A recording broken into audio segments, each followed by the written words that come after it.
All right, let's try again. Okay, welcome everyone, and to this Engineers Week celebration, or what is known as now as the E-Week, by the way, they just give it a name.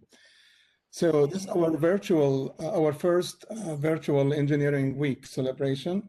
I think most of you know me. My name is Nidal Al-Masood. I'm currently the department chair, which is a tough job, by the way, just to let you know.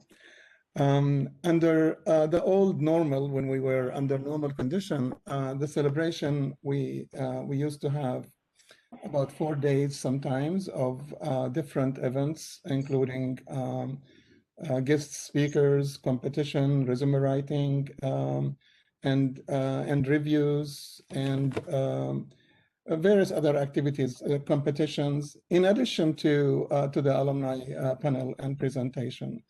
So under the new normal, unfortunately, we have to essentially restrict our Engineer Week, this celebration this year, to just the alumni discussion. So something is better than nothing.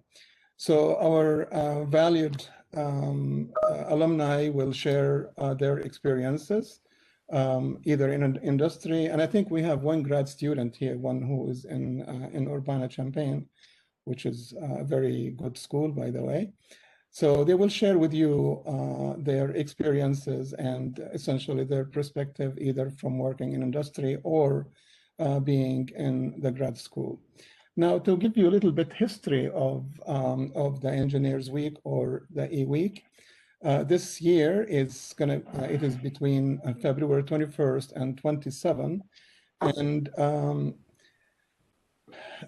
it is basically a celebration of the since its inception. It was basically started by the National Society of Professional Engineers, and it is usually scheduled to coincide with the week of George Washington birthday.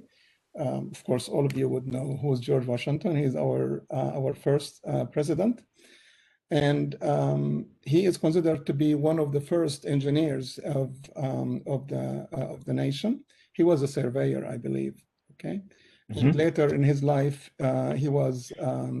he designed his own estate, his own country estate, as the sources say. Now, the need for engineers, as you know, I mean, you're all engineers now and working, it's never ending. And essentially, we need more and more to explore, innovate, and improve the way we live. So this is something we should all be proud of our accomplishment. Now, currently, most of our activities are essentially somehow tagged to the COVID-19. And our role in the COVID-19, and dealing with the implication of this is basically fundamental. You cannot, although the scientists have done all the vaccine discovery, but without us, without the engineers, nothing could have been possible.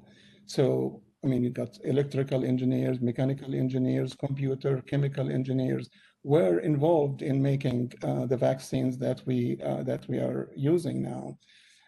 Lots of other things that we basically have the engineers through the pandemic contributed. Before, they used to produce 100, 200, 1,000 doses. Now they have to produce billions of doses in the vaccine. And this is not a simple task. It is essentially, it's a challenge. And that is where engineers also come to play. Now, maintaining the supply chain is another aspect where engineers get involved a lot in. Okay, so distribution of the vaccine and essentially getting it to where it's supposed to be and maintaining the supply is a challenge. The manufacturing of the PPEs. This is also something that engineers, especially manufacturing engineers, were at the forefront of. So, Now, even the one that we're using now, the WebEx or the Zoom or whatever Teams, they would, I mean, imagine if this pandemic happened 20 years ago, we would not be able to be conducting these meetings, to conduct our classes. So essentially, we should all be very proud of what we are doing and our involvement in making the life of the people better. A couple of things I would like, I mean, I'm not going to take a long time, but a couple of things that I would like to share with you. The first thing is we will be starting our new Master of Science in Mechanical Engineering, fall 2021, I'm sorry. The program will be available in both part-time and full-time, and we will be communicating with you. And if you're not interested, please spread the word about it. And the next thing here, we also, our engineering building, the new engineering building will be, I think it will be opening in August 2021. So fall for 2021, we will be in the new engineering building. And if you're in Connecticut, I will basically, we would like to see you and to welcome you in the new building. And finally, I would like to thank each and every one of you for making the time here to participate in this discussion. And also would like to thank Dr. Amaya for arranging this event. Thank you all. Okay, cool. So, first I would like to thank the panelists to join us. This is our third alumni panel that we've had in part of celebration of Engineers Week. So I would like to thank you for coming. And then unfortunately, we didn't have the nice meal that we usually have, but I think Dr. Masu will make it up next year, right? Yeah, we'll do, I promise. In the new building, ideally. Yeah. Okay, so I believe we have about 10 different panelists. So the first thing, so I'm gonna start calling them with the names the order that I have it. And then, so ideally what we need to do is basically introduce yourselves. As I talked about before, what major you're from, when did you graduate, where you're working, what has been your path after CCSU, and basically talk about your experiences, about, a couple of minutes. And then we'll open the floor for questions that current students may have. Okay, so in my list I have Sotir as the first one in my list. So there is no preference, nothing. It's just how I wrote my list. Okay, No, really Sotir. Go ahead. All right, so my name is Sophia Malika. I am a senior product engineer at Stanley Black & Decker. I started my adventure at CCSU bright-eyed and bushy-tailed, and I was able to connect with a lot of people because Stanley Black & Decker is just a stone throw away from CCSU. So I was able to connect with a lot of people who had internships and co-ops already going at Black & Decker. So that connection is really built in quite strong. I started off as a co-op, just running around collecting parts and doing all the things that I need to do inside the lab in order to get recognition. And then I graduated into a design role. I was a design engineer for about 1.5 to 2 years. And now I'm a senior product engineer. I work with plants in Hopkinsville, Kentucky, Stanfield, North Carolina, Texas, California, and then a couple of international ones in Germany, the UK, Italy, as well as Japan. Just trying to get product across, trying to maintain our IP control. And yeah, that's my role now. CCSU really gave me the tools in order to excel my growth in my company. It gave me a lot of hard lessons and a lot of fun classes, and I was able to apply everything that I learned into my design responsibilities when I was developing a couple of new tools for Stanley Black & Decker. Namely, I work in the engineered fastening section, which works a lot with different fasteners that go on to things as little as iPhones and as big as new cars. One thing that I can talk about here with everyone that's exciting is I've had the opportunity to travel to California and work on a couple of the new Tesla vehicles that are coming out. We've got a lot of market penetration on those cars, and it's been a fun ride to say the least. Thank you so much. Excellent. Thank you. Okay, so the next one in my list is Jackie. Hello, everyone. Good afternoon, evening, actually. I'm Jacqueline Karazaka Markinsella. I graduated in 2016. My journey through CCSU and where I am now is a little bit different. I went to Texas high school, so I ended up obtaining my drafting diploma when I graduated high school, and as a senior, I ended up in high school, I ended up getting an internship with Goodrich, also known as UTAS. So I did drafting there for the whole time I was in college. And once I did that, it was nice because I was able to get the on-hands experience. I was in the designing group with UTAS and also able going to class and seeing the relationship and how this will be helpful in the field and being able to connect. And also with my internship as well, I was able to, as I was progressing in at CCSU within my classes, I was able to connect and move also along the path with my internship. So when we were talking about structures, I was also doing some structure work at my internship, and we were doing design. And then I realized that I had no experience in manufacturing. Once I took my manufacturing class with Dr. Moore. So from there, I realized that I needed that manufacturing experience to be a better designer. And I knew my end goal, I wanted to stay in design.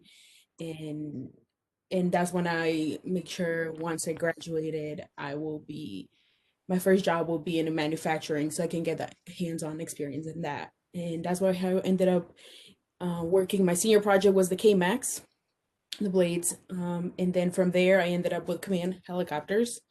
And I got to see more of that fabrication in how they went about manufacturing the helicopter. Majority of my task was the blades. And I also in the manufacturing floor, and it was nice to get to know how the design goes to the manufacturing floor, and then from there it goes to the supplier and it comes back to us again, and then we have to sell it to a customer. So I also got the opportunity to travel with them to the supplier, check, making sure as a manufacturing engineer, check and make sure everything that they were providing to us was compliant with something that we did. So I think that was definitely helpful. Something that CCSU, I love that they did. It was that they ended up teaching us drafting. Now, I know now there's a little bit more detail, but when I went, it was more of the CAD. And I think that definitely helped myself and other colleagues that, had also attended CCSU. And so that was helpful. And right now, I ended up going back to designing. And right now I'm with Sikorsky as a design engineer, working with the Blades group as well. And so it was nice, something that I appreciate and I think was helpful from CSSU. It was getting that internship. And I know, as Professor Amaya has said earlier, not all the programs have internships, but I personally think it helped me have a better understanding of where I wanted to see myself later on in my career, having that internship experience. And that was that. That's how I got here. Cool. Thank you. Okay, so the next one that I have in my list is Christopher. Me? Yeah. Okay. So my name is Chris Holloway. I graduated in the fall of 2018 as a manufacturing engineering technology student. While I was there, I was able to secure a co-op with a company that was there in New Britain, and that turned into a full-time position. And then after I graduated, I was promoted to manufacturing engineer.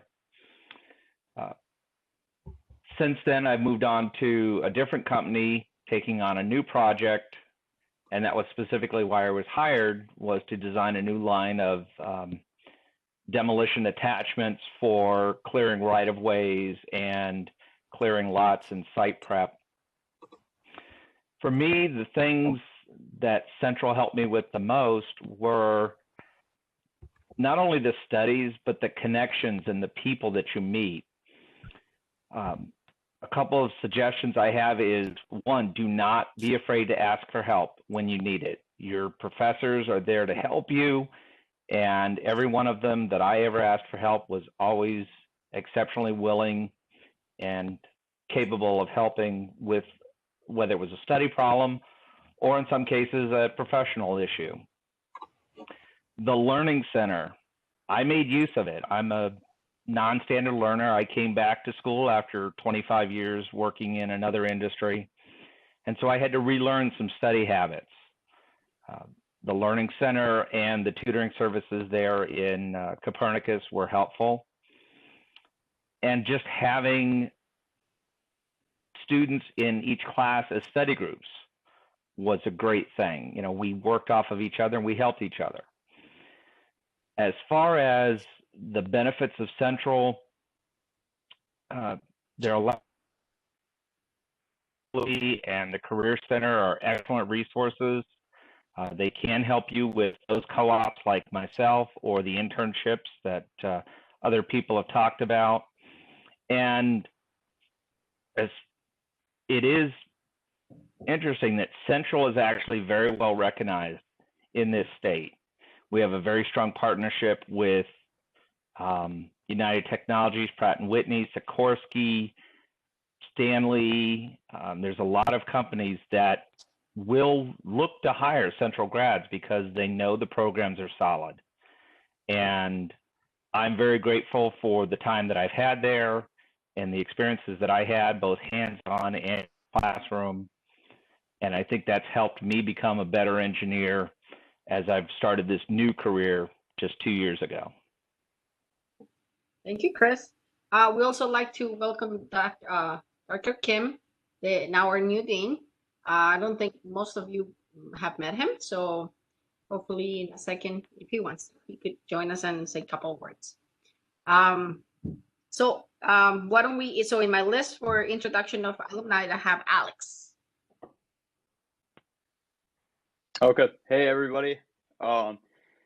Yep, I'm Alex. I graduated from the mechanical engineering program in December of 2017. So I've been out for about 2 years now. During my time there, I did a co-op too with Parker Hannifin in New Britain. And I gained a lot of experience just in different manufacturing environments. And of course, all the classes really give you a pretty wide knowledge of manufacturing the industry as a whole. So I was able to apply that. And after graduating, I got recruited by Keyence Corporation. And what they do is they manufacture and sell a bunch of different equipment for all different manufacturing industries. And I was a sales engineer for them. So I was able to use all the knowledge I gained from Central and from prior co-ops during my studies and meet with all different types of engineers from a bunch of different kinds of industries and work with them on their manufacturing lines and their processes to improve them. So it was a pretty good opportunity to not work on one project or one type of project, but really get a lot of diversity in my experience of working with all these different manufacturers. And most recently, as Dr. Al-Masood mentioned, I was recently, as of last year, I decided to make a career change, and I enrolled in the Master of Computer Science with a focus on data science at University of Illinois, Urbana-Champaign. And I think a lot of me getting into that school was based on a lot of things that I was able to learn at Central, because you're not just learning about engineering specifically and manufacturing. You gain a lot of knowledge just in computer programming, statistics, modeling, mathematical modeling. So I think a lot of the skills you learn at Central could be applied to many different types of jobs and many different paths that you could follow. So for advice I could give you would just be to don't think you're stuck doing one type of job. You don't have to be a manufacturing engineer or a design engineer after you graduate. If you want to, that's great. You could do that, but you could also apply all the skills you learn at Central to a lot of different career paths. So I think you just utilize your skills and just find out what you are interested in, and you could pretty much utilize those to make a career out of. Thank you, Alex. Dr. You're welcome. Would you like to talk to the students for a bit before we move on?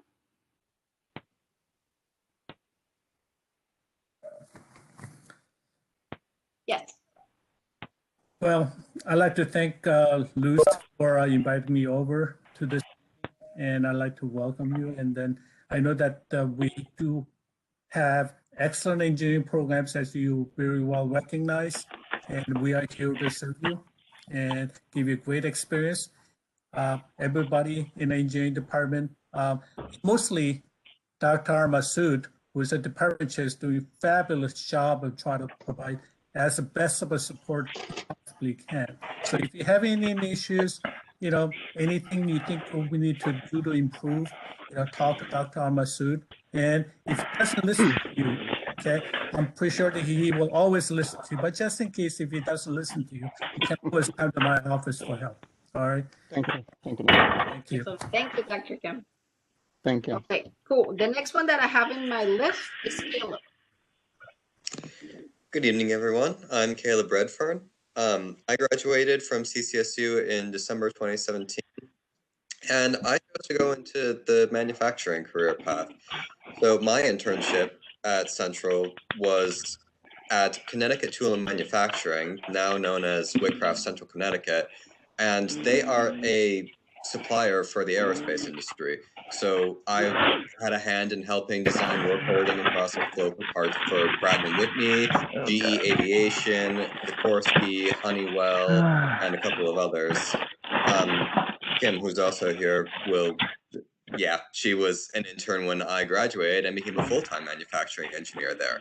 And I spent about a year and a half there before moving on to somewhere closer to home, Projects Incorporated in Glastonbury.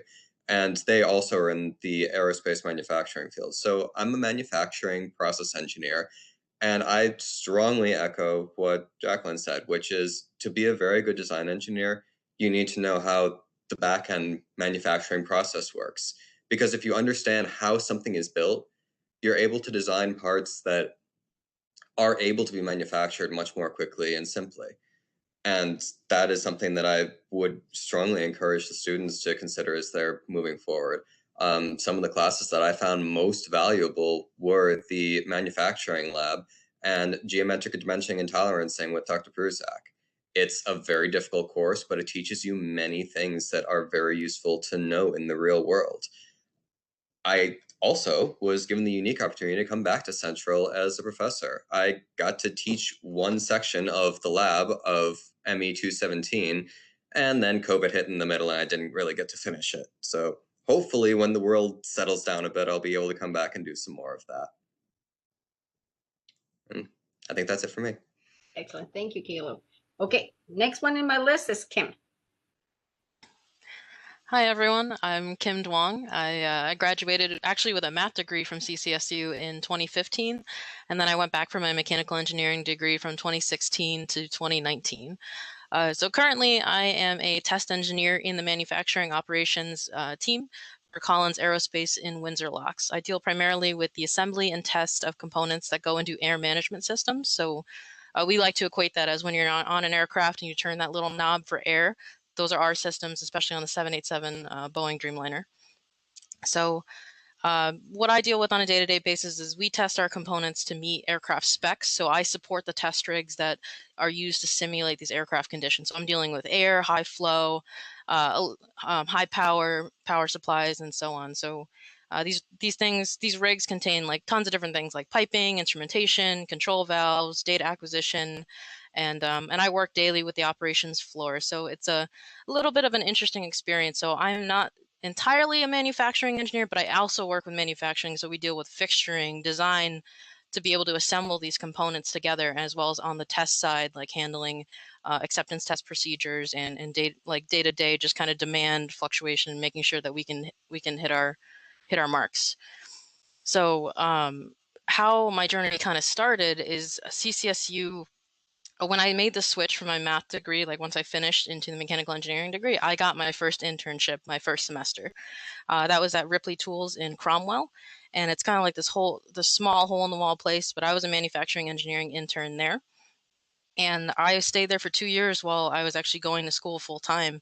And that experience, as combined with kind of gradually learning everything in the mechanical engineering program, really broadened my perspective on what it means, what kind of subjects I'm learning that I can use in the field.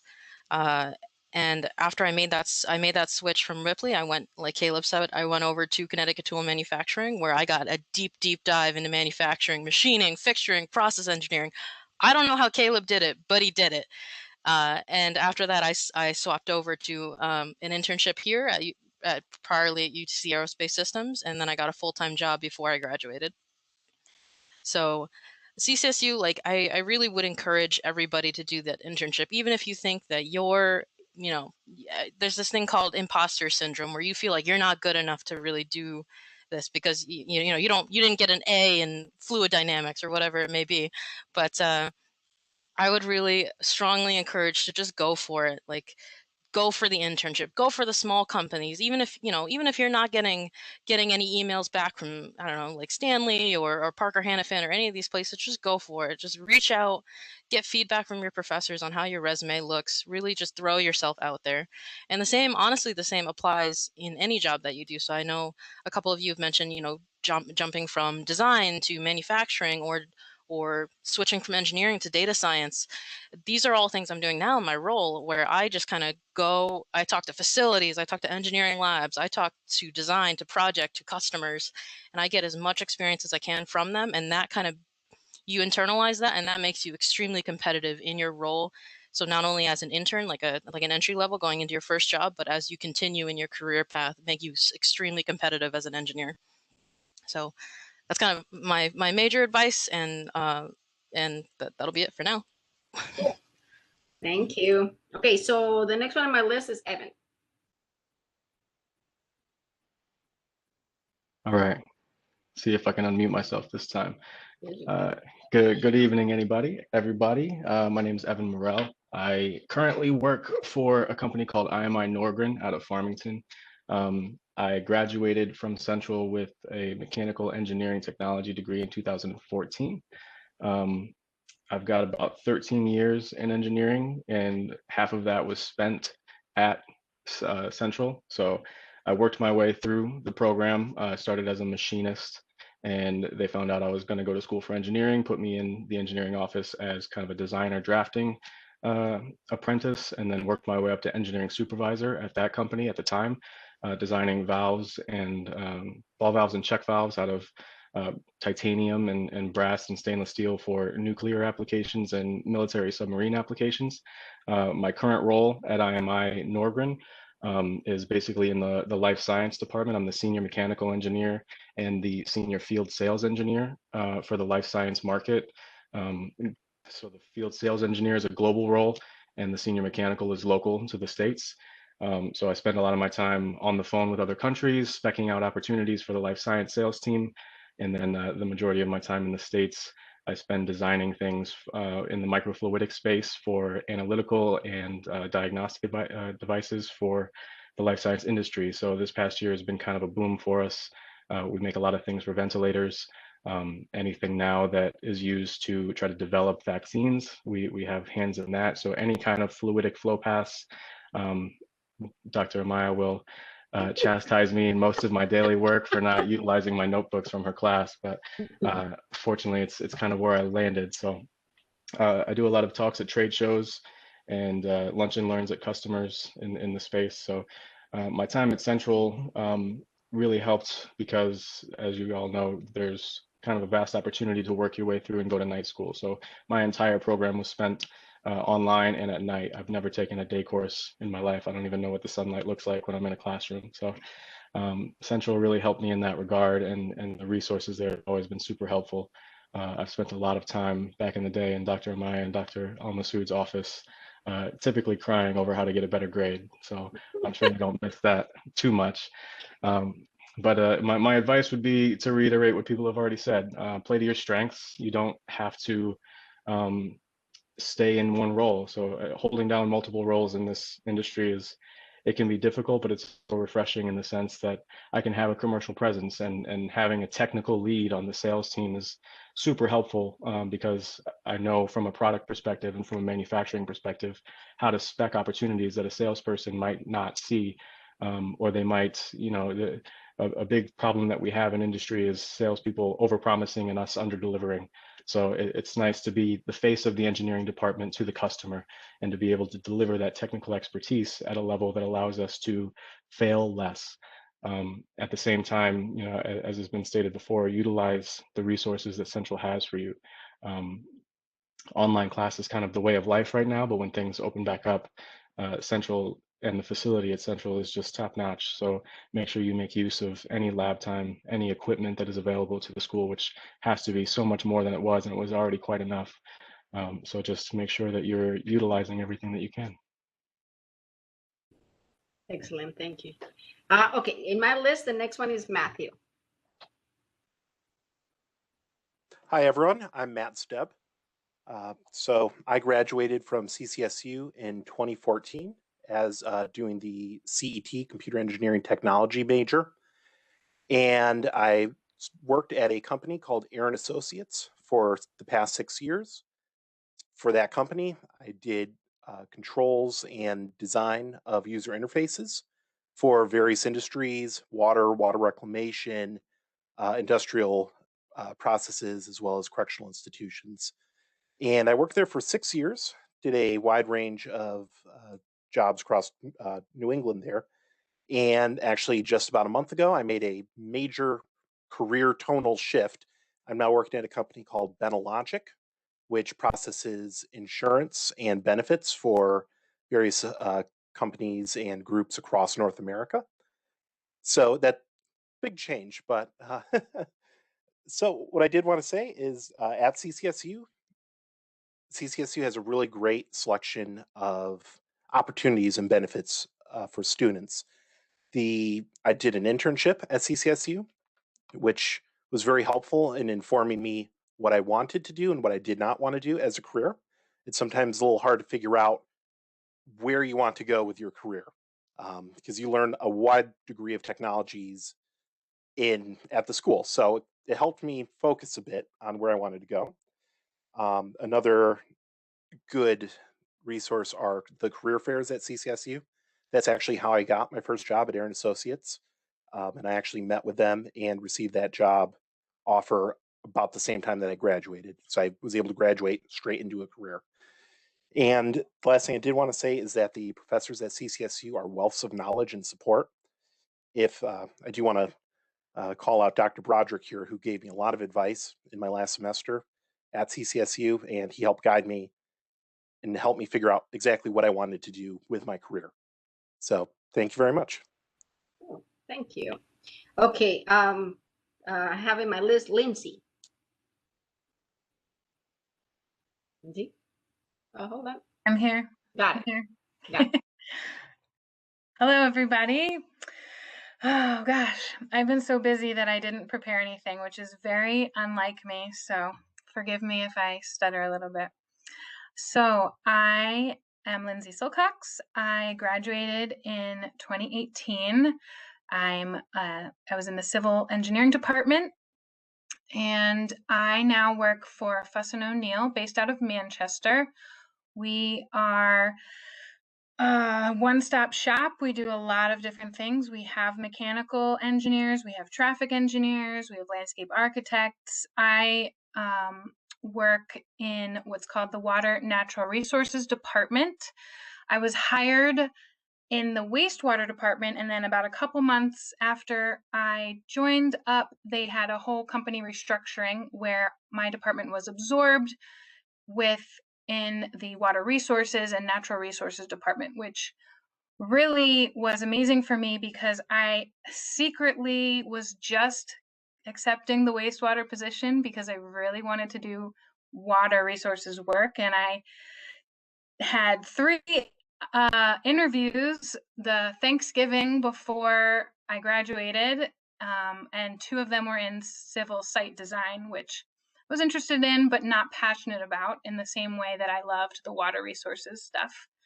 So I figured I'd get my foot in the door at a good company, and it ended up becoming my dream job. So I am fascinated by the wastewater work that I get to do. It's grown on me. I mean, I don't think many people dream of being a wastewater engineer as a child, but it's really fascinating stuff. And I get to do a lot of math and work in Excel spreadsheets, which is my favorite thing to do. I do it as personal projects when I'm not at work. I still am making spreadsheets. But I also get to work on some really awesome water resources projects, dams, levee penetrations, green infrastructure, low impact development, climate resiliency work. What else? I work on so many different kinds of things as a result of my position, which really is what I want.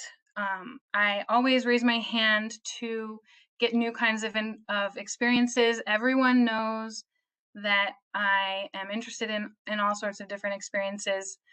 That would probably be my biggest piece of advice for a new employee is always tell everyone what you're interested in, and not necessarily the people that you might think need to hear it, but literally everyone, because there's been times where I was able to get some experience because a peer, not necessarily a project manager, knew that I was interested and dropped my name when the opportunity arose, and they were looking for someone to help on a project. So I have recently been given the promotion to being a project manager, which I am a little overwhelmed right now. It's still pretty new, but it's good. I have a lot of support.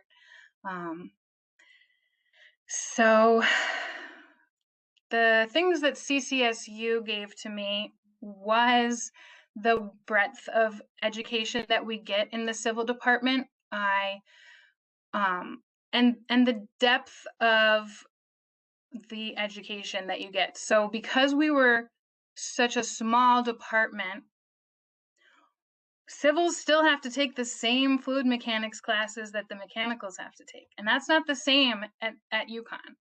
UConn has a fluid mechanics class for civils. Now, probably no one else in my department, none of my peers would have argued that that was a good thing. We would always probably complain about that fact. But the fact remains that we were very well educated, as some other panelists have mentioned. And it actually opened up my eyes to a lot of different fields that I wasn't necessarily aware of. I loved my surveying class, and I almost switched my goals to want to be a surveyor. And I actually got an internship doing surveying to learn more about it. And so, the breadth of information, I came in not really knowing what I wanted to do. I just knew I was interested in water and wanted to have a stable career. So I also would like to echo using these resources that are available to you. Use tutoring, use the help center. I was there all the time. I actually also got a job there and helped others, because the best way to learn and really cement knowledge is to teach others. But there is so many resources available to you, so make use of them. Don't be shy or ashamed. There's no reason not to make use of those services. You're paying for it. They're there. Go use them. So I guess that's all I can say. Thank you very much. Excellent. Okay, so so the last one, but definitely not the least, Sam, you go. Can you hear me? Awesome. So as she said, my name is Samantha Caving. Similar to Matthew, my major at Central was computer engineering technology. I graduated December of 2018. And then I started my career off working at UTC as an electrical engineer. After UTC divested and got integrated with Raytheon, I was part of the fire and security business, so we became the new carrier corporation.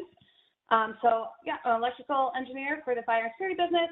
Part of my main duties right now, I'm building a short circuit isolation module, helping out build a new power supply, and then just a lot of other smaller projects along the way. And Central really helped me get to where I am today. Like Kim said, internships were a huge part of that. I had 2 internships going through school. One was at Eversource, where I was an electrical engineer intern, and the other was at a small engineering consulting firm where they did security systems. But also, I think someone else said it, I forget who, but someone mentioned just the connections you get as a whole when you're at Central are just so important. And I'm going to also echo what Matt said again, that Dr. Broderick really shaped me who I am and where my career went. I couldn't imagine going through school without him as a professor. He was just amazing. But even the people that you meet during like your classes, I still talk to a lot of my classmates. The students that I worked on my capstone project with, we still keep in touch. So just the overall connections that you get while attending Central are just so huge. And yeah, that's kind of who I am in a nutshell. Perfect, thank you. Okay, so I think what we're gonna do now is open the floor to questions that the students may have. So this is kind of new, so we're trying to, so I think the way that we're gonna do it is either you could raise your hand on WebEx, or you could text the question and I'll repeat it, and then the panelists will kind of raise your hand and figure out who answers. I guess we're trying that way. Hopefully it will work. Okay, so let me see if we have, okay, so let's just start. So I don't see anybody questions yet. So anybody from the current students who would like to ask either an open question or a question to some of the specific panelists, if you have any particular questions in general.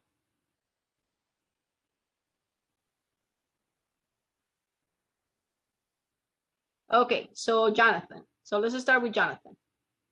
So hold on. Okay, Jonathan, you can start.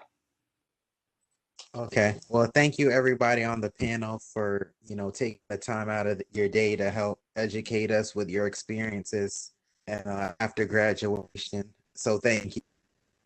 And my first question is, what key classes do you think helped shape you in like your careers, as far as like helped you in like when you got out later in your careers after graduation? What are some of the key classes that you felt helped you? Besides fluids, of course. Yes, of course, yes. Okay, so who would like to answer? No, who would like to?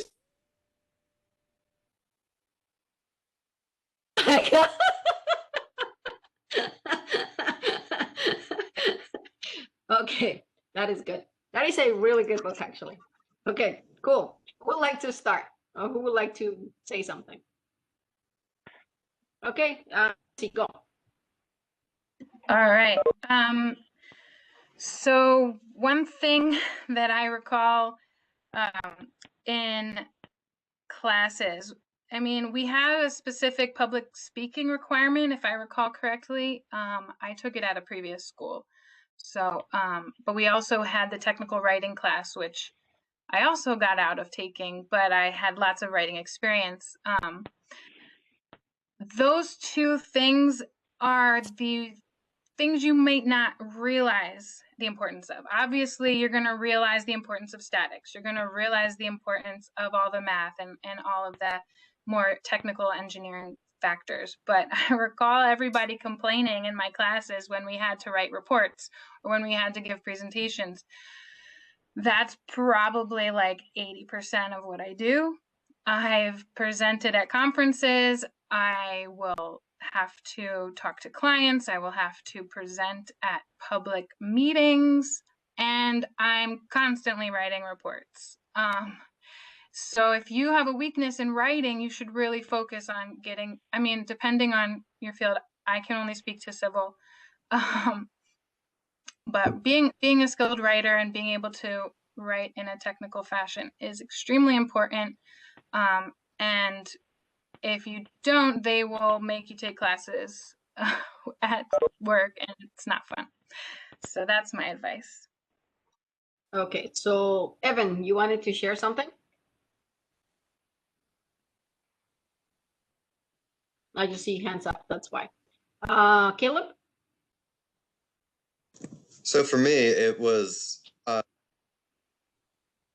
definitely the manufacturing stuff helped me as I went into, since I'm a mechanical engineer graduate who went into manufacturing, it was really useful having taken the ME216, ME217 manufacturing for engineering class. But also a huge thing to me was outside classroom experience.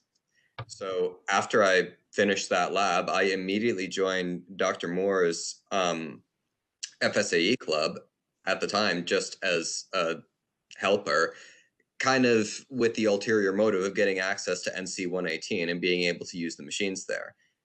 I took a lot of time to teach myself how to run manual equipment, learn from Roberto Yanez how to weld, and also learned how to use the Haas CNC. And that gave me a real step up into learning how the real world was going to operate.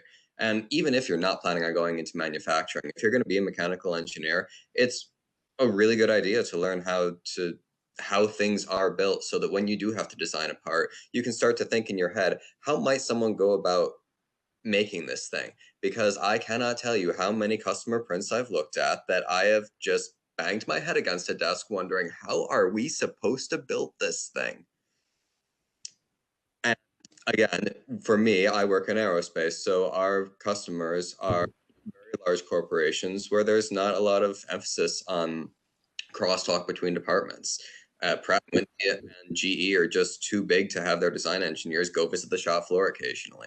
So take the time to do that now. And if you're in civil engineering, take the time to pay attention in the soils labs and stuff. If you're going into electrical engineering, spend some time on YouTube figuring out how circuit boards are built, just for the fun of it, if nothing else. I don't think we have any circuit soldering classes. Broderick, you're going to have to correct me on that if we do. But I strongly encourage it. Learn how things are made. It's fun, and it will help you. It's actually called his office hours. That's when you learn. But okay, let's go for Kim. You have your hand up. Sorry, I needed to put my hand up after you made the fluids comment. I will say fluids. So my classes that I would recommend, just if you're dealing with any kind of either HVAC systems or control systems or any air dynamic testing, or that are just even interesting, is fluid dynamics, energy conversion systems, and machine design. Those kind of give you a really good, like, even if I got like a smidgen of capability from it, but it really set me to kind of instinctually know what's going on with mechanical systems in our shop. So those kind of foundations really help you, even though they're extremely difficult, and I understand, but they're really good for you. And then I don't know if anyone's mentioned it, but CAD, that initial CAD modeling class, as well as all the MATLAB programming you do throughout your entire mechanical engineering career, even if you don't use MATLAB in your career, I translated the logical programming skills from MATLAB into Python, which I use, which is up and coming now for industry and just in general, really great for data crunching and analytics. So just take those programming skills, use it with C, VBA, do whatever you can, and just absorb it. Cool. So I have a question for another student from that. Any answer for that? Or do we have any more input about classes? I want to just add something. Okay. Sam, go, and then Chris. Go, Sam. Okay. I just want to put emphasis on what Lindsay said about that technical writing class and that public speaking class, because at least when I graduated and I started off in my career, they assume that every engineer is, pretty good at math and knows what they're doing in that sense. But when you find an engineer that knows math and knows how to communicate, it's just a dynamic duo, and communication is just so important in the field of engineering. And my second point is, depending for what the question was, what classes to take, I would talk to your advisor, because especially if you're looking to go to a master's program, which is what I'm currently pursuing right now. I'm going to WPI, but there are certain classes that look better when you're trying to get into that graduate program. And so you can kind of take one class or the other, or maybe take a class as an elective, just to make yourself, you know, be the best candidate that you could for that university. Cool. Thank you. Chris? So for me, two important classes were your CAD CAM class, because everything today is done on computers, from the initial design to the modeling and ultimately to manufacturing.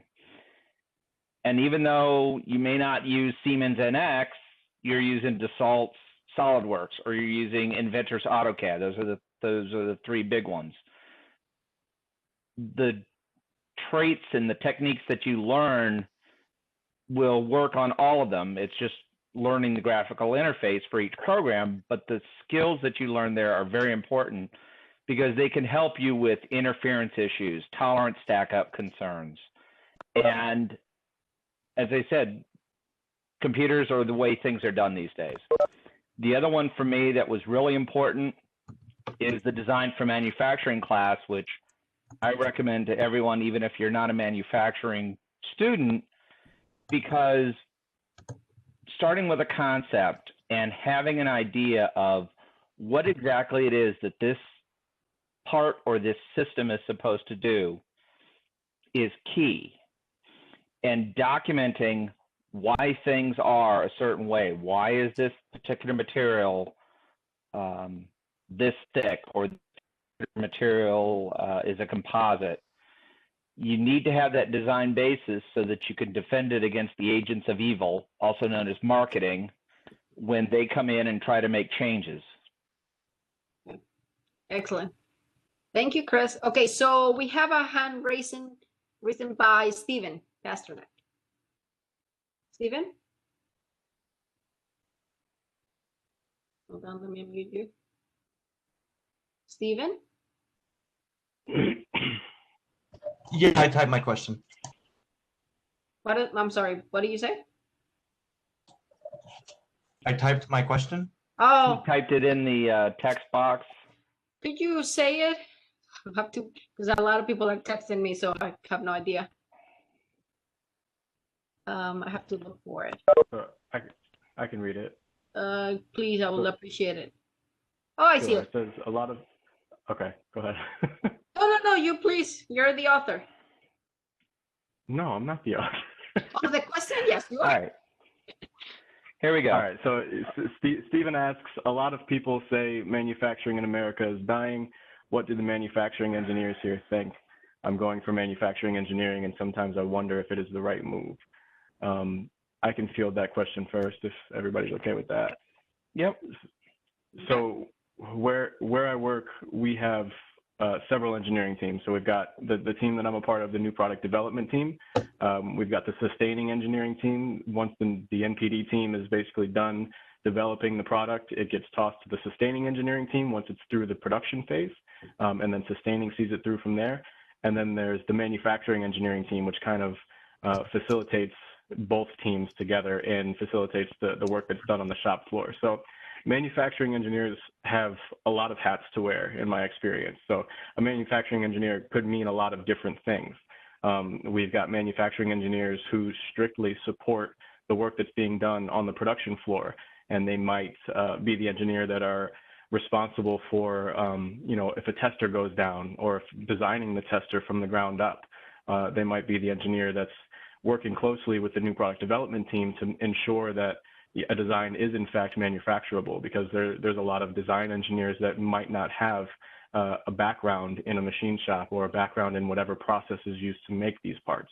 So a manufacturing engineer comes in handy on an NPD team. And then of course there's manufacturing engineers on the sustaining side of things that handle some of the test rigging and the test fixturing and even some of the test proceduring. And then there's a slew of back end work, such as procedures to write and test reports to take care of. That's all usually handled by someone with a manufacturing engineering background. So the answer is yes, a lot of our product is made in other countries, and it takes a lot of the engineering resource overseas with it. but at the same time, there are a lot of roles that a manufacturing engineer can play in a business that don't necessarily get affected by that kind of thing. Excellent. Chris, please. So, Stephen, manufacturing in this country is not dying. It may be shifting, but the manufacturing sector, from my point and from what I've seen, is still very, very strong. A lot of the innovations that come into this world start in this country. And when you look at what companies like Tesla are doing, or the aerospace industry, I mean, that's all here. And as Evan mentioned, there's many different roles that a manufacturing engineer can play, whether it is new product design to product support and even end of life. So I think you will find there are many manufacturing opportunities, not only in this country, but even in this state. I know a lot of people have been concerned about manufacturers leaving Connecticut, and I'm not going to get too political. However, there is still a great deal of solid manufacturing core business in this state, and I know you will be able to find something to your liking. It could be aerospace, it could be tools and equipment, it could be the health sector. When you look at how many manufacturers shifted production from one line of goods to a completely different line of goods, whether it was PPE or ventilators, you know, that was done here and it was done quickly. And I think that resource in this country and in this state are what makes manufacturing engineering a great program to be in. Cool. Thank you. Anybody else who would like to talk about manufacturing? Okay, so Tier, please. So, Stephen, if manufacturing is dying in America, someone needs to tell every manufacturing engineer that I work with. Frankly, as companies have been shifting personnel around and pinching certain departments, one department that Stanley Black & Decker, and specifically areas that I work in, will not touch is manufacturing. Manufacturing has actually grown. We've seen our numbers increase in sales for our home equipment, right? People are at home working on projects and they're going to need to buy a new DeWalt drill or this, that, and the third. Manufacturing, as mentioned before by companies like Tesla, all done in North America, is only increasing. They're ramping up production. So we see manufacturing as one of those fields that it moves forward on its own trajectory, regardless of how positive or how negative a company is doing, because you're always going to need manufacturing to support in new product development, NPD, as people have been mentioning. And manufacturing is really, mind guys, I'm from a design background, right? Design is you've got pie in the sky ideas and you want to bring them down into a tangible thing. You can't do it unless you have a solid manufacturing team, someone who comprehends what you're trying to do, especially in large multifaceted companies like Black & Decker or other companies that people here have been mentioning. You're going to need manufacturing all the time to bring and ground down those realities. I would say don't stress and don't worry about what career field you're going into, whether it's design, whether it's manufacturing. Engineering is here to stay in North America, in Connecticut. You're all good. Thank you. Okay. Anybody would like to talk about more? Oh, Jackie, please. Sorry. So starting from design and going to manufacturing and coming back to design, I will definitely say that, yeah, manufacturing is not going anywhere. It's staying here. What I think maybe is happening and maybe what is coming across that is evolving.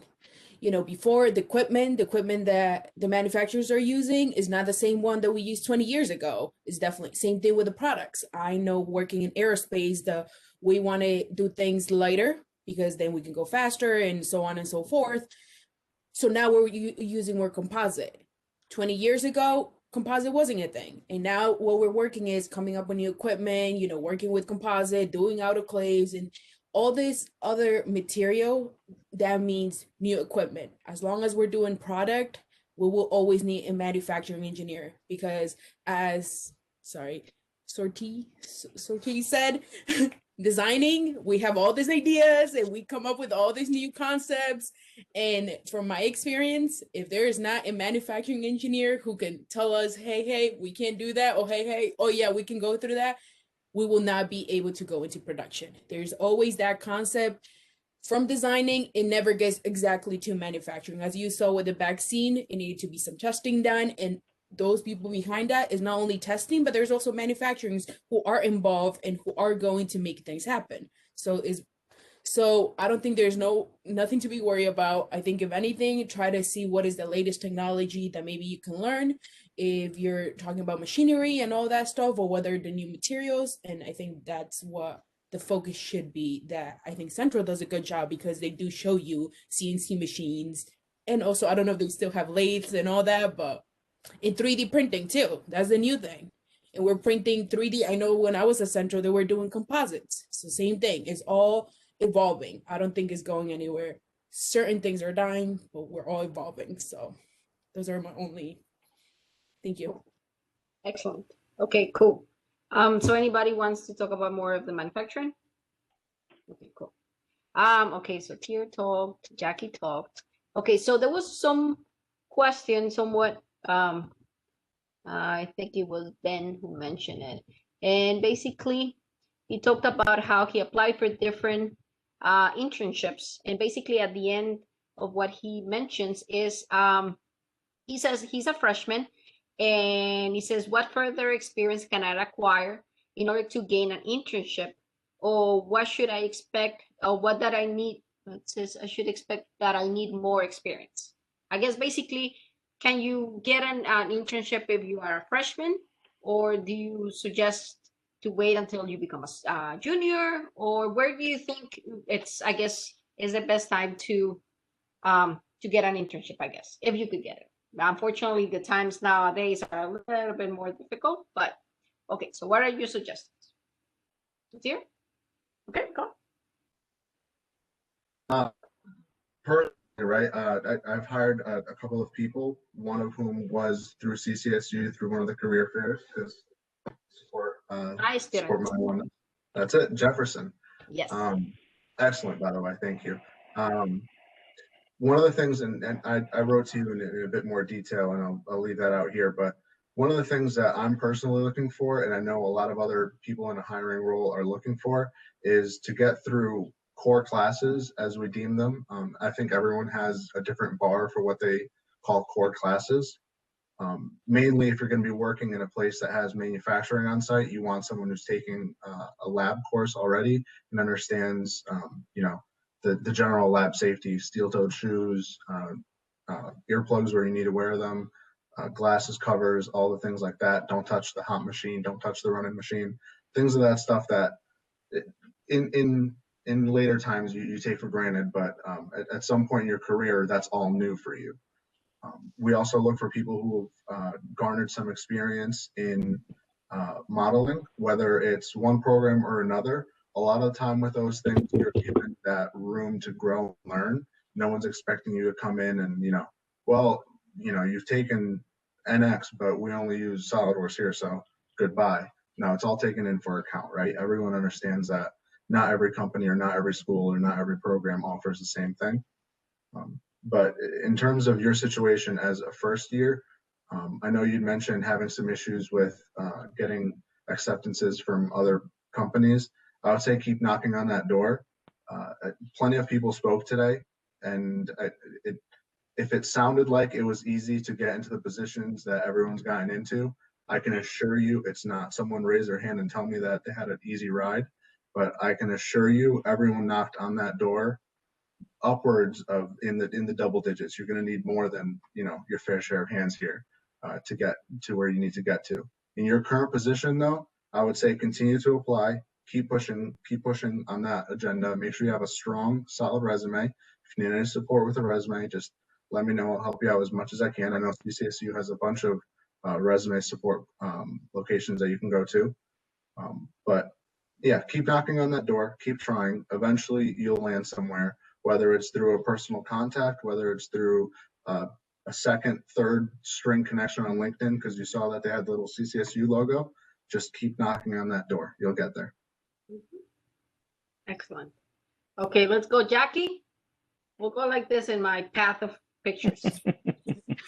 To add more into what Sophia mentioned is I think it was Dr. Gates, if you're here, hi, who mentioned saying it was a business deal. So make sure when you're applying to that, you can, it's not only what you're gaining, but it's also what you're providing to the company.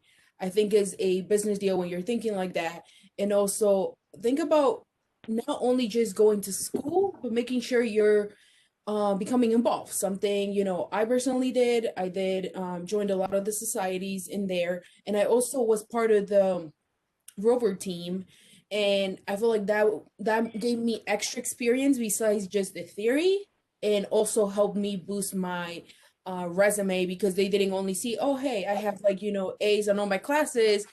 It makes sense because the only thing is I'm doing is studying, but I have nothing else. So, you know, I was definitely not an A student, just for the record, but I definitely balance my activities outside of school and just sitting at a desk. So that definitely helped me. And I think I'm being able to get to where I am right now, because when I'm throwing a lot of tasks on my plate and I love working under pressure, it's definitely, you know, comes handy, and also balancing that, which is not only just doing one thing. So I definitely think if you just make sure your resume is not only showing school, but also that you have other activities that you do as well. And that's it. Kim? I guess just to tack on, so like Jackie said, any kind of activities you do outside of your schoolwork is really important. So I was lucky. I did robotics in high school, and you know, 5 years later, or however many years later, I was able to get an internship because they saw that and they were interested. But really what cinches the deal, and maybe Sophia, you can speak more to this, but when I went in for interviews, being really prepared for interviews, or you know, when you submit a cover letter or any kind of email out to the person you're asking to review your resume, be really genuine with them, be interested in their product, their company. You know, they're not doing you, I mean, they're doing you a favor by hiring you, but you need to be able to provide value to them and show that you're engaged and interested with them. So when I left my internships, that my managers at the time told me that's exactly why I got the positions I did. They knew I didn't have any experience. I didn't know how to work a drill gun or anything like that, but they were interested. They wanted to, they liked that I was interested in their processes and learning more. So that kind of engagement really helps. Okay, Chris. Yeah, as mentioned, an internship is a partnership between you and the company, and the idea is that you're both learning from each other. I personally would recommend that you wait until at least your sophomore year, because I think by then, one, you've learned a fair amount of material between modeling and the statics and tool safety, et cetera. But you've also established a process for yourself in your learning. You know, that first semester can be very daunting. And the first year, of course, you're having a lot of different things thrown at you.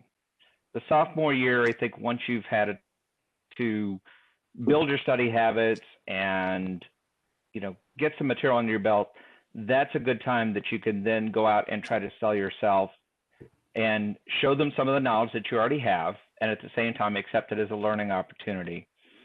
The other thing that I think does help, and it did help me in two specific instances, you know, artists have a portfolio, photographers have a portfolio. Have your own portfolio. It may be some of the technical reports that you did in the tech writing class.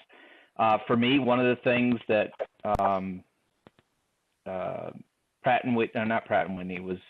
United Technologies was pretty impressed was I actually brought them the model project from ETM 260, showing them all the different parts that I modeled, how I put it all together. And it wasn't just a widget, it was a fully functioning item. And that impressed them because they saw that I had taken what I had learned and actually been able to apply it in a real life application. So start collecting those things and have them available and be able to show them to somebody in an interview and say, hey, this is the kind of work that I've done. And you'll find it works very well for you.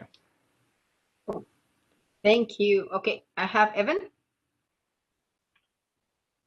Sure. This is going to be a long echo chamber, but I think everybody will agree. Work experience is never a bad thing. So there's so many memes on the internet about, you know, we're looking for someone aged 22 to 25 with 10 years of work experience for this entry-level position. And that's a very true statement. The good thing about that is that engineering is kind of a global language. So you don't necessarily have to work through an internship or, you know, have a part-time job while you're going through school. You can do many different things. Like Kim said, just find something that you're interested in. And to reiterate Jackie's point, it doesn't have to be work experience. It could just be a project that you're passionate about that you want to pursue in your free time. So you need to find the balance. And I don't think an internship this earlier in your college career is necessary, but it's never a bad thing to want to work in a field that you're passionate about. So I would say if you really want to start building your resume now, I would fully recommend it and support it, but I think it's important that you do it in a way that benefits you, because right now, somebody hiring for interns is looking for someone that they could likely take on full time if it works out. So I would say look for something that you want to do, something that you can add value to them and that you can take something from it. And it might be a part-time job. It might be, you know, a weekend at an automotive shop, you know, helping them build custom automotive parts. You never know. Just find something that you're interested in and follow that for now. And then as you progress through college, you know, the internships will come. Okay, cool. Thank you. Alex, you want to say something? Yeah, I just wanted to say, you know, I didn't even get an internship until my junior year either. So I definitely understand the stress of trying to look for one and feeling like you're not finding one. But don't stress about it too much in freshman and sophomore year. I would say like, you know, you could not get one until your junior year, and that's fine because you'll still gain that experience and graduate with that experience. And another point is to just at Central in your program, you're surrounded by a bunch of other students doing internships for different companies. And I think the easiest way to get an internship is to really get a referral from one. So I would say just while you're in that environment, take advantage of it and network as much as you can, because you'll learn or, you know, meet a bunch of different people who are working at a bunch of different companies, and an opportunity will always come up that way. Cool. Excellent. Thank you, Alex. Matthew? Sure. One thing I was going to say is that, I mean, I would agree with pretty much everyone else that I think you could probably wait a little while before going for your internship, maybe your junior year or so. But one thing I did notice in your posting is that you said that you actually have a bachelor's in hospitality. So there's a very good chance that you have a lot of the soft skills that would help you in a workplace. You might not have the exact technical knowledge, but I'd like to think that if you studied hospitality, you're really good at speaking to people. You've got, you know, good work ability and work ethic. And frankly, the fact that you're looking for an internship as a first-year student means you're really motivated. I would say if you can try to highlight those skills, I mean, those can help you just as much as your technical skills. But again, I think you could wait a couple of years, in my opinion, maybe until you're a junior or so to look. But I mean, the job market's tough. So you've applied for 8 internships. You might apply for 8 more before even getting a response from one. It's tough, but just don't give up and keep trying. Cool. Awesome. Kayla? So for me, to echo basically everyone else, yeah, I got my first internship junior year. But if you're super motivated and really want one now, be honest with yourself about what you're looking for. So as someone who works at right now, the company that I work for is a group of about 100 people. It's privately owned, but we had 4 interns this summer because we're in the middle of an ERP transfer, a database transfer. And so we took on 4, I think they were all freshmen and sophomores, to help with the push just from getting everything from one system to the new system. But how we got them all was through personal connections. So the first intern we had was the son of someone who already worked at the company. 2 more of them were friends of his from high school. And the 4th was a cousin of one of the engineers. So for us, it was all personal connection because we only have 4 spots available. So it was practically a guarantee that it was going to be more of a personal connection than resume building. If you're starting as freshmen, you're probably going to be looking for something like that, where it is paperwork pushing. What that gave them, though, was they got to look at the processes for everything that they got to push from one system to the next. They got to see the order of operations. So they still had the opportunity to learn something, even though it was a relatively boring, grueling job. Don't think that you're, like, if you're looking for something where you want to do something cool, like play with a robot, you're probably not going to find it now because it's too early. But if you're just looking for a job for the fun of having a job, you can probably find something as long as it's within what you're capable of right now and what other people think that you're capable of right now. And you're going to have to prove to them that you can do what you think you can do. Cool. Thank you. Lindsay, do you wanted to say something? Yeah, I put my hand down because I felt like we've been belaboring this point for a while, but two things that I wanted to say. So I mentioned my internship. My first internship was when I was a sophomore. I was doing surveying because I wanted to get in and just learn more about it and see if that's really where I wanted to change my whole path or not. And I ended up not.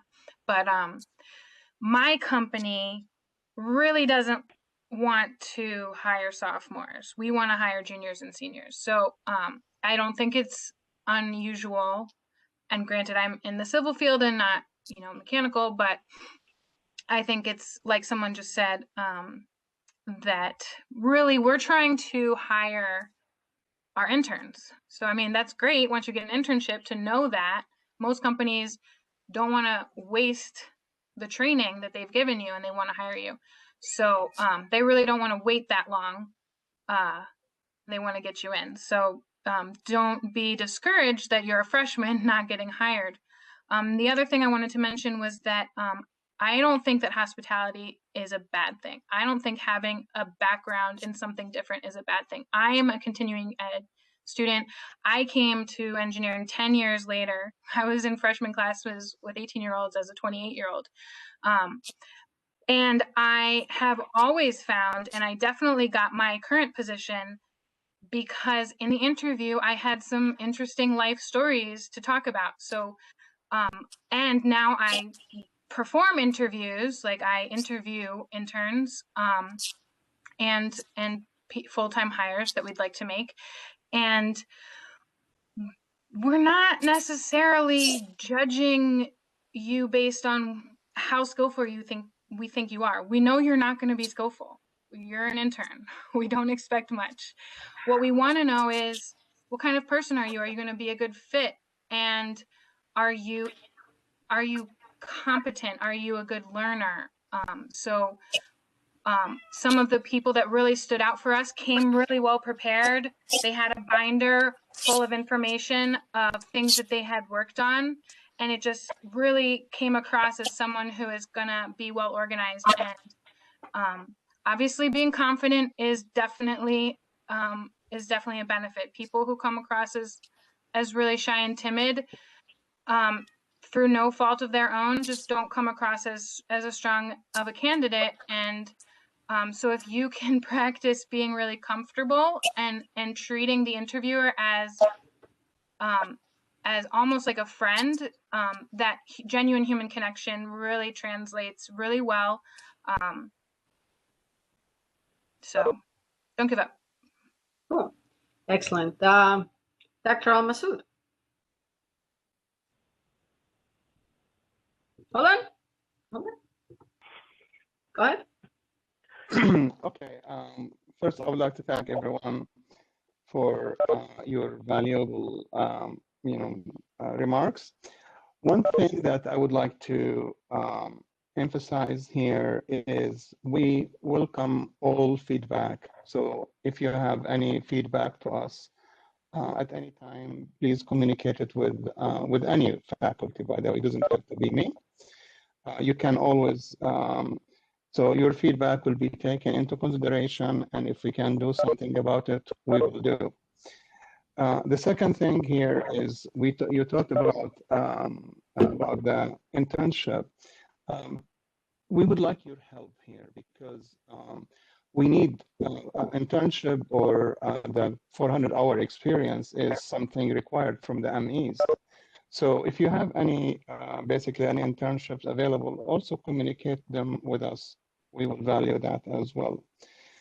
In addition, around mid-November, we will have our ABIT accreditation team coming. So sometimes they do ask to see some of the alumni.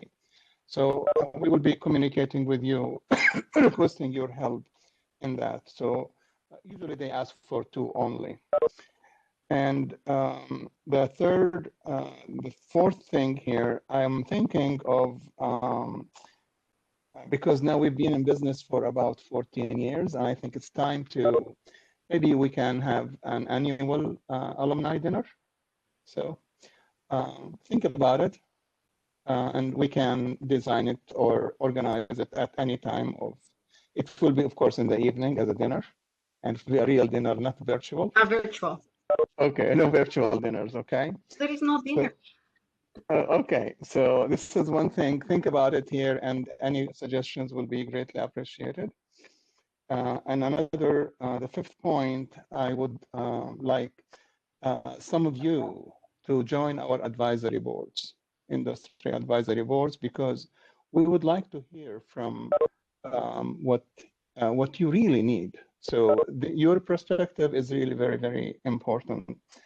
And the last thing is, as I mentioned in my opening remarks, we have for the Master of Science in Mechanical Engineering will be starting in fall 2021. So if you're interested, it will be a great choice. We will have both full-time and part-time. Basically, you can either go either way. And I would appreciate if you can kindly spread the word with it to everyone.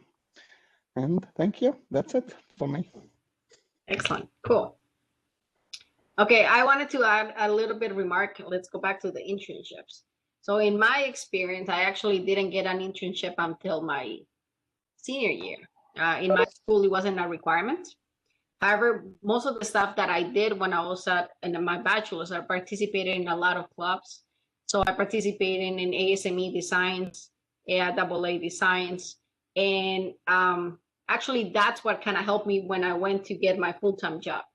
So if you cannot get hands-on experience in like an industry setting, try to see what is available at Central. Well, once things get back to normal, we have a lot of teams that do manufacturing, they do design, we do competitions. We have the rover team, we have the FSA team, we have different things that you could do. Participate, you get to travel, and well, as I said, when things get back to normal, you get to participate, you get to design, you get to work in teams. And then another thing that you could look into, a lot of the students actually do research or they do projects with professors. So that's another thing that you could look into. I have personally worked with the students that have done that, not necessarily for credit, but it's more for like a learning process. A lot of those students are not necessarily looking for industry. They're looking more for graduate school. So that's something that maybe perhaps you will be able to do. I know a lot of the students have also done that. So that's a different type, but if you're not able to get an industrial experience, you will be able to get some other type of experience. And you just have to look at it in a different way. When you look, for example, in a research project, you basically do actually a little bit more than industry. You start from a problem, and then you troubleshoot. It's kind of like a beginning part of where you senior design. So it's another alternative if you're kind of stuck on finding internships. And unfortunately, I've get emails of students, unfortunately, being stuck with, and it's not only as a freshman, but I have juniors and seniors that cannot technically graduate or get the 400-hour practicum because it is difficult at this time. So don't get discouraged. Unfortunately, it's something, this crisis is affecting everybody in a different way. So just look for other alternatives and another, be creative. And so, okay. Anybody has any other questions for our panelists? You could join the clubs virtually, Abigail. Yes. So depending on what club you want, you could send an email to myself if it's the Women Engineers Club or the ASME. And then Dr. Broderick, if you want to do electrical. But in general, if you could just send me an email, I'll be happy to direct you to the other clubs that we have. So yeah, I'll put my email, just even though you have received tons of emails from me, I'll just put my email so that if you want specifics, you will be able to send you to whoever is the mentor in that particular club. Okay. Any other questions that you may have? Oh, I have a question. Okay, go ahead. This goes for, I guess, people who graduated in mechanical engineering and mechanical engineering technology. So I know they're kind of the same thing, but I know one has more math and like they're much more difficult courses. But when it comes to graduating, having a career, is there a difference between like that career path, or do they fall along very similar? Okay, who wants to tackle that one? Evan, I will gladly speak on this because as someone who graduated with an MET degree, you will have people that you work with that will look down upon you and act if you don't know the same thing that an ME graduate would know. In my experience, obviously the ME degree has a little bit more difficult math and a little bit more theoretical science behind it. I've found that the applied courses for the MET degree prepared me better for real world problem solving. I've made it to the same places in my business and in my career that ME graduates have made it. There's nothing stopping me from elevating to the same places that they elevate to. So I would say follow the path that suits your needs better. I chose the MET path because it was more hands-on, had a little bit more real life problem solving that I enjoyed better than learning about, maybe the background and the theoretical side of the engineering. Okay. Anybody else of the panelists who would like to tackle that one? Go ahead, Kim. Okay. I also agree with Evan. I can't believe people are looking down on you for your MET degree. My group right now, we have, we're all manufacturing engineers, but we have a physics degree, electrical, technology, electrical engineering, and if you just make yourself competitive, there's no difference. You just make your resume shine and show that you can do a good job, and you're equal. There's no equal or better than. You have a degree. That's really what you need. Yeah. Cool. Who else had the Sam? You had your hand raised? Yes. So yeah, I just want to add to what Evan said, because that was something I studied computer engineering technology, but that was definitely something that I faced when I entered the job market, because even though it's computer engineering technology versus computer engineering, and you essentially learn the same fundamentals, they did definitely look down at computer engineering just for the word technology at the end. So it might be a little bit harder to get your foot in the door, but like Evan said, we're equally as qualified. You might just have to market yourself a little bit more, but it does exist, at least from what I've seen a little bit. Cool. Caleb? I think in my experience, getting the first internship and then the first job is the hardest. After you have the first job and have gotten to prove yourself in the real world and have a couple of years under your belt, I will not say that your degree does not matter, because it absolutely does matter. We wouldn't all still be here at this panel right now if we didn't care about the degree that we got from Central, but it becomes less important to employers after you've had a few years of experience. They start looking more at what you did at your previous job than at the degree you got 2, 4, 8 years ago. It's still important. And getting that foot in the door is the most important thing to begin with. And that's, like I said at the beginning, the hardest thing. But then after that, give yourself a little time, build up some experience, and eventually you should reach a point, and I hope this happens for Evan as well, that there is no difference, that it is just we're all working together. Yeah, let me reiterate that I don't have current coworkers that chastise me for having an MET degree. It's more so the people that graduated from Central with an ME degree look at me like I didn't do the same work that they did. It's very typically not my current coworkers, or like you said, it's typically the first job or the first internship, and it's really just about marketing yourself and your own experience to show that you're qualified for the position. And no matter who looks down on you for what your background or your degree is, if you can do the job, you can do the job. Yep. Work with a couple of programmers, actually. This doesn't happen as much nowadays, but there are a couple of people that I've worked with who are, let's say, over 30 years old, who worked their way up from the shop without a degree at all and got to the level of manufacturing engineer that way. Again, that's a lot less common, but it's possible. So don't let your degree or the words attached to your degree define how you think of yourself or your abilities. Cool. Excellent. Dr. Al-Masood? Yeah, I just one comment here regarding the engineering technology and engineering. The reason for some people look down, which is of course wrong and fundamentally wrong, not only wrong, is the reputation of engineering technology program throughout the nation is not that high. Our program is really special, by the way. So, I mean, I looked at many different programs. They are very soft. And that's why one of the reasons that they look at them, some people look at it that way. Among our engineering technology technology graduates, by the way, we have people who are hiring engineers right now.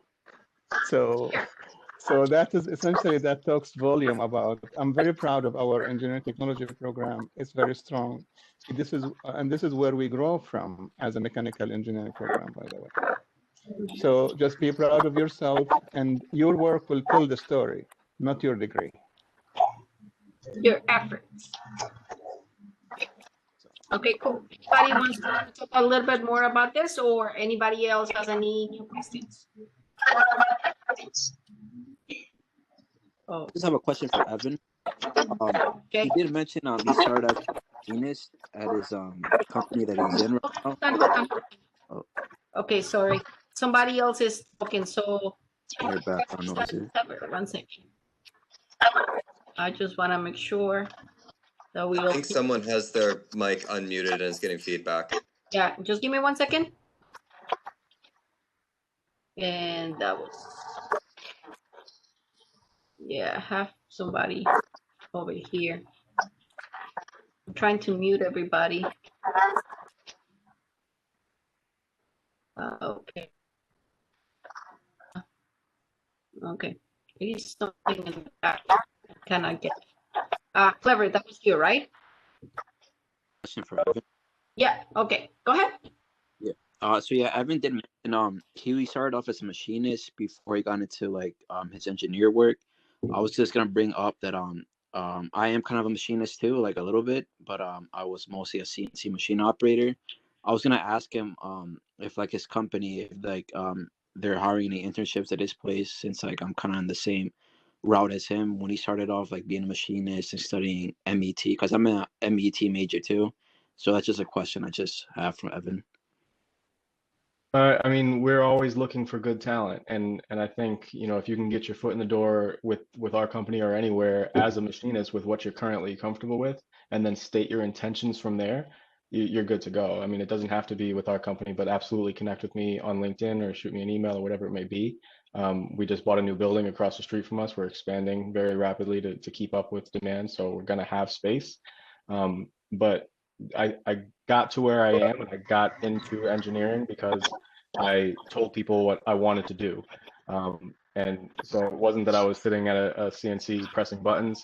I started looking into, the G code and understanding how to change things and taught myself the language and showed them that, I didn't want to just sit there and push stop and push go and run first piece and push at first articles. You have to let somebody know, where you want to end up and start that process early. So, don't wait until you graduate to try to get where you need to go. Start as soon as you can, put your foot in the door. And if they try to close it, you shove your toe in it. Like, let somebody know what you want to do and just do it. The only way that they're going to give you opportunities is if you chase them down. So yeah, connect with me on LinkedIn, shoot me a message, and as soon as we have something available, I can put you in touch. Much. Excellent. Excellent. Anybody else who would like to talk about this? Yeah, Lindsay, go ahead. That just made me think of one other thing. So I totally agree with that. That's like my biggest piece of advice is always talk about what you're interested in. The other thing, the component to that may be very hard, additional hard aspect to that is, so let me explain this in an anecdote. When I was in my surveying internship, I really wanted to get field experience using the GIS device. And honestly, my my manager was, I'm not gonna call him a space case.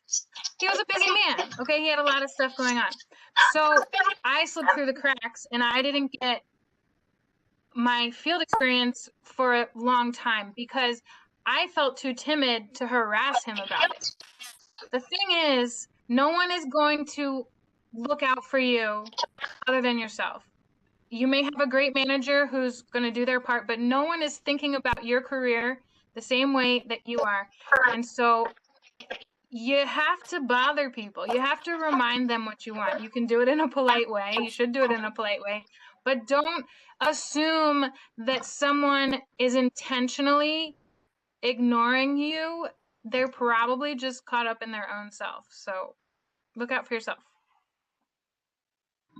Yeah, and to expand a little bit further, it doesn't have to be, someone in charge. You're running a machine, you're running parts off for somebody, and it's typically going to be an engineer that designed those parts.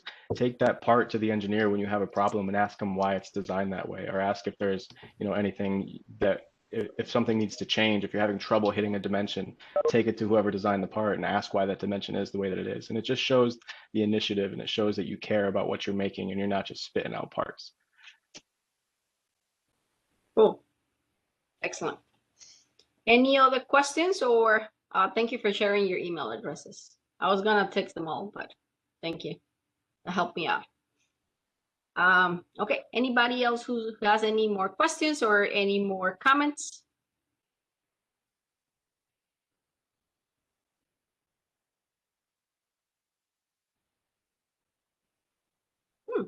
Seems that there were a lot of conflicts with time, unfortunately, with classes at 6 o'clock. So we had a couple of people that had to go.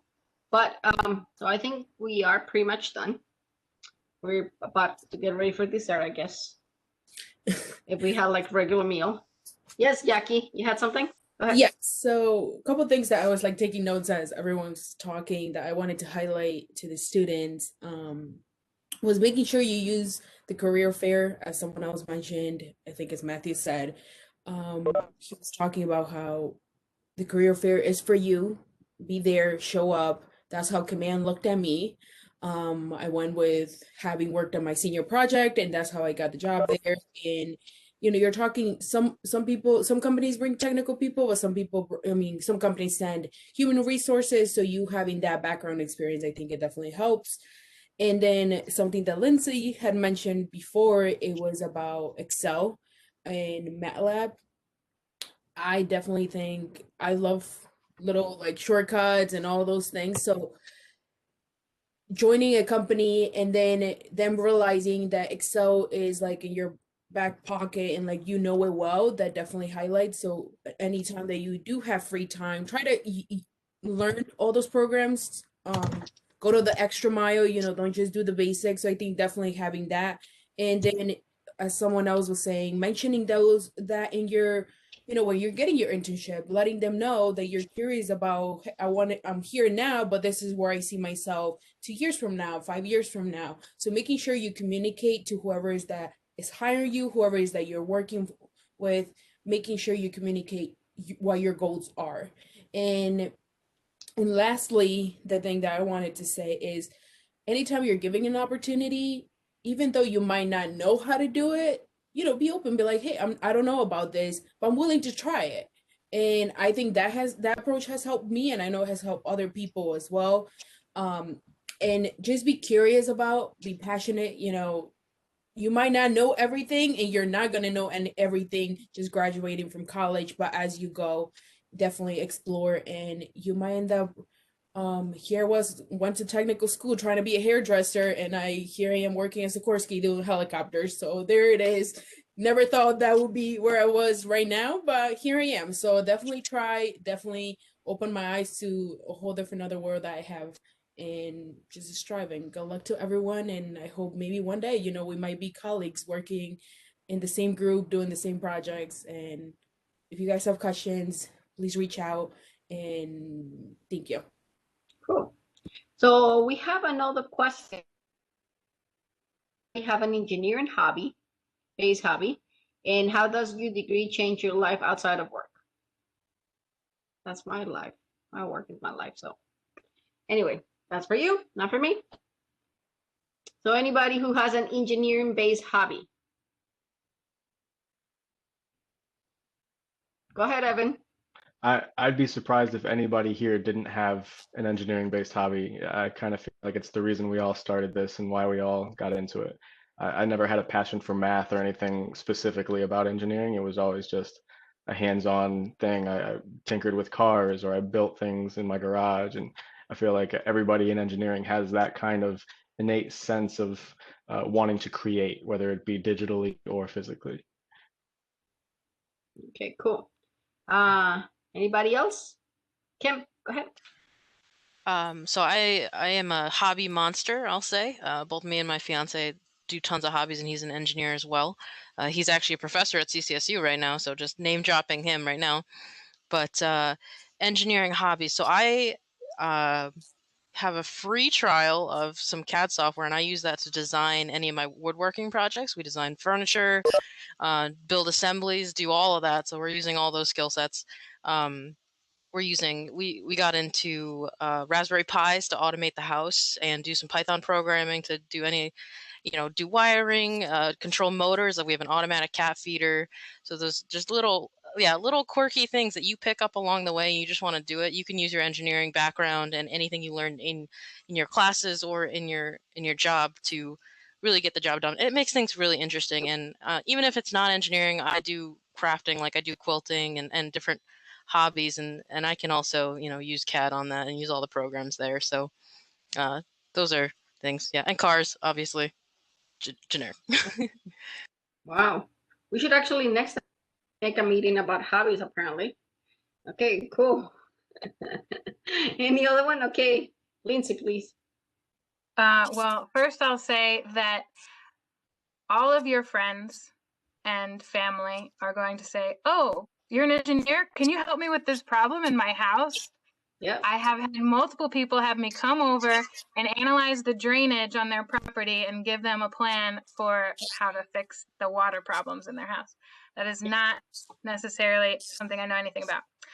But my hobby is so exciting. I make CAD models and 3D models of my house so that I can plan my renovations. It's the best. That sounds like fun. Okay, cool. Any other hobbies? You might have it. Okay, Caleb, I figured. A few. So, manufacturing in general, I'm going to be building myself a 3D printer soon out of extruded aluminum. And nowadays, with RepRap and the internet being what it is, there's a ton of resources for that sort of thing.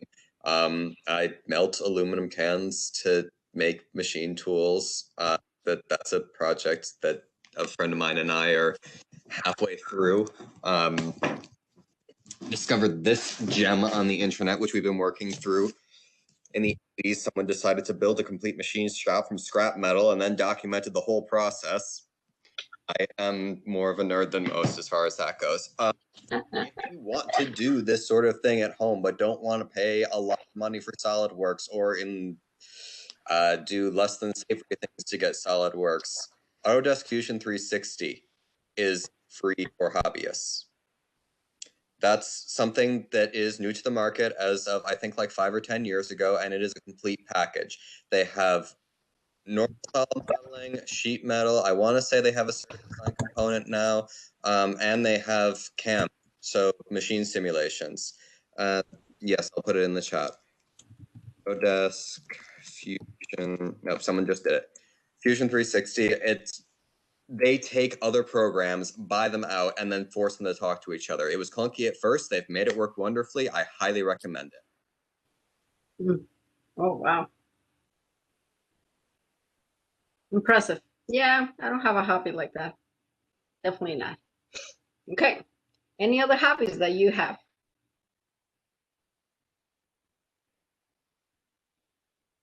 Okay, cool. So I think any other student who may have another question for our panelists? We have a couple of minutes left. Sand mold. Okay. Okay, so I think we're pretty much done. So let me just finish with the recording. Oh, let me say one thing. Okay, go ahead. I meant to say this earlier and I forgot, and then I remembered and I forgot. So I'm going to say it last minute. It's interesting. I don't know if mechanicals are required to do this, but the FE requirement to take the exam before graduating, you don't have to pass, but you have to take it in order to graduate, is unique. At least I haven't met any other person whose school required that. And I think it's amazing because obviously the statistics say that the sooner you take it, the more likely you are to pass.